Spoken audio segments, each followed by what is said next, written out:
నాకు బాగా బలంగా అనిపించింది విద్యా వైద్యం ఏదైతే మనం అనుకున్నామో ఆ విద్యలో వైద్యంలో ఇప్పుడు కూడా వివక్ష కొనసాగుతూనే ఉంది. సో ఫస్ట్ డిమాండ్గా మనం ప్రభుత్వాన్ని గురుకులాల్లో ఎటువంటి టెస్ట్ లేకుండా ఉపకులాలకు సంబంధించినటువంటి విద్యార్థులందరినీ కూడా డైరెక్ట్గా చేర్చుకోవాలనేది మొదటి డిమాండ్.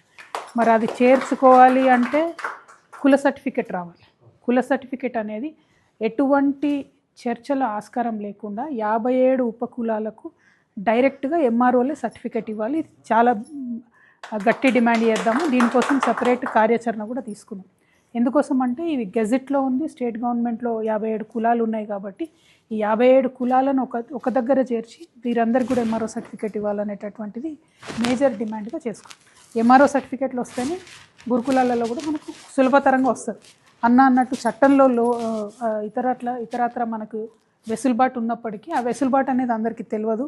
మళ్ళీ అది రీఎన్ఫోర్స్ చేసే లోపల ఏదో అంటారు కదా, అమ్మవారు అయ్యగారు వచ్చే వరకు అమ్మ సాగదు అన్నట్టు అప్పటికి అడ్మిషన్ అయిపోతుంది, అన్నీ అయిపోతాయి. కాబట్టి అట్లా కాకుండా ఎంఆర్ఓ దగ్గర సర్టిఫికెట్ ఇవ్వాలనేది తొలి ప్రాధాన్యత డిమాండ్గా తీసుకున్నాం. రెండవది బడ్జెట్ కేటాయింపులు చేసినటువంటి దాంట్లో ఏదైతే ఎస్సీ ఫండ్స్ ఉన్నాయో, ఎస్సీ కార్పొరేషన్ నుంచి వచ్చే ఫండ్స్ కానీ జనరల్గా ఇప్పుడు ఎస్సీస్కి ఇచ్చేటటువంటి ఫండ్స్ ఉన్నాయో ఉపకులాల బడ్జెట్ని ప్రభుత్వం సపరేట్గా ప్రకటించాలి. వారు చేవెళ్ళ డిక్లరేషన్లో చేసినట్టుగా 3 కార్పొరేషన్లు చేయాలి. మాల, మాదిగ, ఉపకులాల కార్పొరేషన్. ఇది మూడవ అతిపెద్ద డిమాండ్, బలమైన డిమాండ్గా తీసుకున్నాం. ఈ 3 మనం సాధించుకున్నట్టయితే ఒక నమ్మకం, ఒక కాన్ఫిడెన్స్ అనేది వస్తుంది. మీరు అన్నారు ఇంతకుముందు కూడా మమ్మల్ని ముఖ్యమంత్రి కాకముందు రేవంత్ రెడ్డి గారు పిలిచి ఇట్లానే కూర్చోబెట్టిండ్రు, ముఖ్యమంత్రి అయినాక మర్చిపోయినరు అని చెప్పి. ఆయన మిమ్మల్ని కాదు అందరినీ మర్చిపోయాడు. మొత్తం వాళ్ళు కాంగ్రెస్ వాళ్ళు ఇచ్చిన అన్ని హామీలు కూడా వాళ్ళు మర్చిపోయారు. వాళ్ళు ఒక్క హామీని కూడా నిలబెట్టుకున్నది లేదు, ఎవరికోసం ఏం చేసింది లేదు. విద్యార్థులు మర్చిపోయారు, రైతులు మర్చిపోయారు, మహిళలు మర్చిపోయారు, అందరూ మర్చిపోయారు. కాబట్టి మనమేం ప్రత్యేకం కాదు. మీరు అన్నట్టుగా నేను మర్చిపోనా అనేటటువంటి దానికి మిమ్మల్ని నేను కోరేది ఏదైనా కూడా అన్నము ఉడికిందా లేదంటే ఒక మెతుకు పట్టుకొని చూస్తే తెలిసిపోతుంది. నేను ఈ గత సంవత్సరంన్నర కాలంలో చేసినటువంటి ఉద్యమాలు కానీ సాధించుకున్నటువంటి విజయాలు కానీ చూస్తే మన ఉపకులాల అంశం కూడా మనం తీసుకొని నేను అధికారంలోకి వచ్చే లోపలనే సాధించుకుందాం, బలంగా కొట్లాడు అధికారంలోకి. ఆ తర్వాత నన్ను అధికారంలోకి తెచ్చే బాధ్యత మీ మీదనే ఉంటుంది.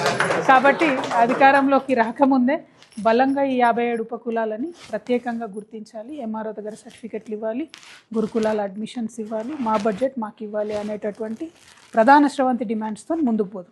ఇందులో ఉపకులాల్లో మేజర్గా మీరందరూ చెప్పినటువంటి దాంట్లో అందరం కళాకారులమే. దాదాపు కళాకారులకు సంబంధించి మేము ఒక ప్రత్యేక కార్యాచరణ ఇదివరకే తీసుకున్నాం, అది మీకు అవగాహన ఉంటుంది. కళాకారులకు ఈ ప్రభుత్వం కళాకారులుగా గుర్తించి 500 రూపాయలు ఇస్తే కేంద్ర ప్రభుత్వం యాక్చువల్లీ 5500 ఇస్తుంది. 6000 పెన్షన్ వచ్చేటటువంటి ఆస్కారం ఉంది కళాకారులకు. ఈ ప్రభుత్వానికి ఎన్నిసార్లు చెప్పినా కూడా కళాకారులకు ప్రత్యేక మీటింగ్లు పెట్టినాం, జిల్లాకు మీటింగ్లు పెట్టి కూడా చెప్పినాం. ఇప్పుడు మెల్లగా కళాకారులకు సర్టిఫికెట్లు ఇస్తూ ఉన్నారు.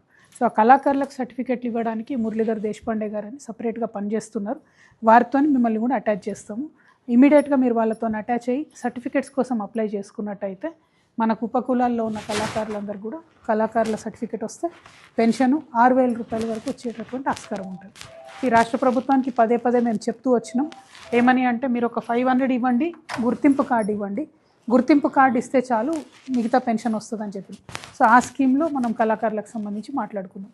అదేవిధంగా దళిత పూజారులు బైండ్లకు సంబంధించినటువంటి సమస్య మీరు చెప్పడం జరిగింది. ఇవాళ రేపు ఉన్నటువంటి పరిస్థితుల్లో మొత్తం జీవన స్థితిగతులన్నీ మారిపోయినాయి.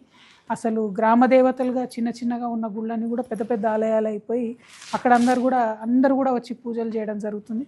బైండ్ల కానీ కుమ్మర కానీ మొదటి ఆధిపత్యం ఉంటుంది, మొదటి బోనం మట్టి బోనం ఎత్తేది ఉంటుంది. సో ఆ పాత ఆచారాలన్నీ కూడా డిస్టర్బ్ అయిపోయినాయి. సో నేనేమంటున్నా అంటే మనకు ఆ ఐడెంటిఫికేషన్ ఎట్లా చేద్దాం, ఎట్లా ఊర్లలో ఉండేటటువంటి గ్రామ దేవతలకు ఈ 57 కులాలు 57 కులాలు మనం ఒక ఐక్యంగా ఉన్నట్టయితే ఖచ్చితంగా దళిత పూజారులకు సంబంధించిన అంశం కూడా సాధించుకోవచ్చు. వాస్తవానికి మొన్న కూడా డిస్కషన్ చేసుకున్నప్పుడు ఏమనుకున్నామంటే గ్రామ దేవతలకు సంబంధించి ధూపదీప నైవేద్య స్కీమ్ వస్తలేదు ఎక్కువ, అవి రావాలి. గ్రామ దేవతలకు ఉన్న ఆలయాలకు సంబంధించి ధూపదీప నైవేద్యాలు వచ్చే విధంగా చేస్తే ఆటోమేటిక్గా మన పూజారులకు అనేది ఒక గుర్తింపు వస్తుంది.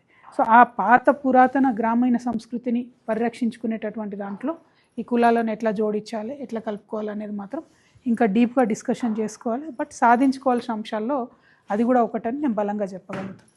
లిడ్ క్యాప్కి సంబంధించిన అంశాల్లో మీరు అన్నట్టు హైదరాబాద్ సిటీలో ఉన్న లిడ్ క్యాప్, గచ్చిబౌలిలో ఉన్న భూములను కూడా ఈ ప్రభుత్వం పరాధీనం చేస్తుంటే ఆ అంశాన్ని కూడా మేము లేవనెత్తడం జరిగింది.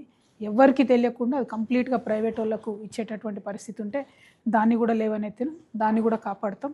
ప్రతి జిల్లాలో లిడ్ క్యాప్ భూములు ఉన్నాయి.